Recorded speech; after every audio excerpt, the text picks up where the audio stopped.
Ever pondered on the profound mystery that is marriage? It's an enduring alliance, a commitment to be walked side by side, hand in hand, for a lifetime. Just like the book of Matthew, chapter 19, verse 6 puts it, "So they are no longer two, but one flesh. Therefore what God has joined together, let no one separate."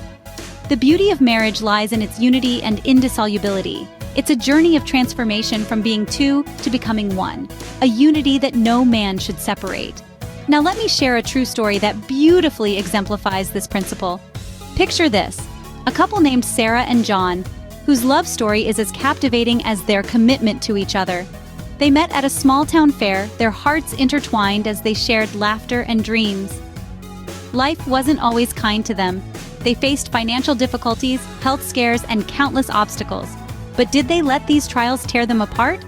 No. Instead, they stood firm, side by side, their spirits unbroken. Their unity became their shield, their love, their strength. They embraced their challenges, using them as stepping stones for growth. They nourished their relationship, not just with love, but with respect, patience, and unwavering commitment. Their bond, tested and hardened by life's trials, became unbreakable, their unity indissoluble. Their journey, a testament to the fact that what God has joined together, no man can separate. In reflection, what can we glean from this? The principle of unity and indissolubility in marriage is paramount. It's a lifelong commitment, an unbreakable bond that mirrors the divine design.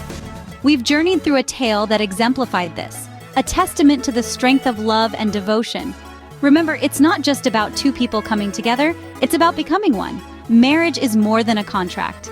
It's a covenant of unity that remains unbroken, a testament to the divine design of lifelong companionship.